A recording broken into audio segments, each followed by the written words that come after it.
Getting views on YouTube, especially with a smaller channel, can be a daunting task, and there are countless different hacks out there that promise to blow your next video up. But in reality, there are really only two things that the YouTube algorithm considers above all else to decide whether to show your content to more people or not. And in this video, we're going to get into them so that you can start getting more views to your content without feeling overwhelmed by all of these different creative hacks. But before we do that, it's important that we look at the journey of your typical YouTube video. So let's say you've uploaded a video to YouTube. First, YouTube suggests your video to the appropriate audience, whether it's through search or through the general YouTube suggested videos page. Second, the viewer considers all other videos suggested to him or her and decides to click on your video to watch. Third, they watch your video, and fourth, they potentially engage with it, whether through liking, commenting, or subscribing to your channel. Now, if you're trying to get more views, the two most important parts of this video journey are numbers 2 and 3. More people deciding to click on your video, which is known as click-through rate or CTR, and then those people watching your video all the way through to the very end or as long as possible, which is known as AVD or average viewer duration. And these are the two most crucial metrics that YouTube uses to decide whether to show your video to more people or just bury it on the platform. So what are some things that you can do to boost these two metrics? Now, let's just stop for a second.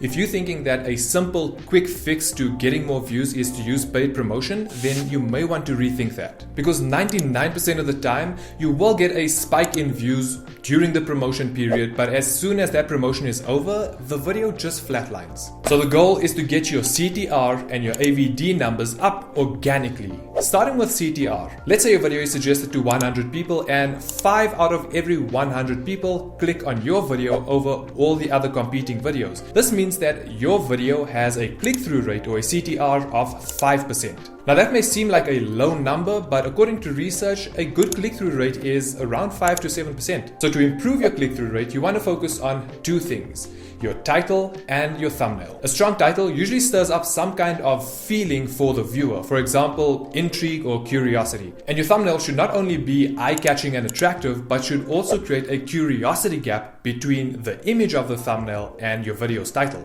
For example, if you created a video titled "These sneakers made me jump 2 times higher," that title alone could already pique the interest of your viewer. And then your thumbnail could have you holding up the sneaker, but the sneaker itself is blurred out or covered up in some way. Can you see how this creates a curiosity gap? So someone who sees this video suggestion will know exactly what they're getting from the video, but they will probably want to know exactly what sneaker it is. So they'll end up clicking on your video to find out. A great thing to do is to look at other competing creators within your niche who are successful and take note of how they create curiosity gaps between their titles and their thumbnails. This is a previous video that we uploaded to the channel that goes into a lot more detail on the strategies that successful YouTubers use when creating their thumbnails. So if you like, you can give that a watch. And that covers CTR, but that's not all, because once people click on your video, your goal is to have them watch your video all the way through to the end, because the longer your viewers stay on each piece of content that's on your channel, the higher your viewer duration is. And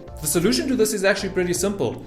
Give the people what they want. Yes, you want your channel to have a unique voice, but if your channel's not yet very big, simply just trim the fat on your videos and get straight into the meat. If you create a video called "The Best Spaghetti Bolognese" using only 3 ingredients, then you want to get to that information as quickly as possible. Exclude any unnecessary B-roll. Your viewer wants to know how to make the spaghetti meal. They're not necessarily interested in the weather outside or your dogs or your cats or your goldfish. Always remember to make every second count. You want to give them as little reasons as possible to click away from your video. And then as your channel grows, you can start looking at adding in different elements to maybe showcase a little bit more of your personality or your personal life. You know what I mean. We've actually looked at different ways to trim the videos on this channel, and we decided to simply remove the channel introduction from every single video so that we can get to the point quicker. Remember that there is a subconscious scale that people have when watching a video. On the one side, it is the value they're receiving from your video, and on the other side is the time they're trading while watching your video.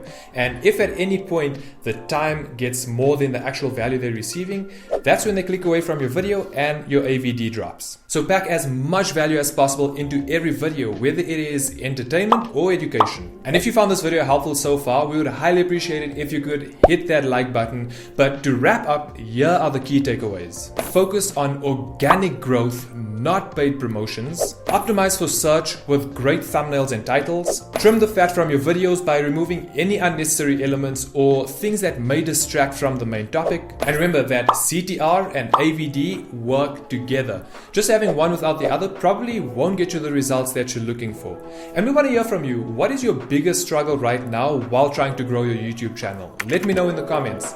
But until next time, keep creating, keep growing, and I'll see you in the next video.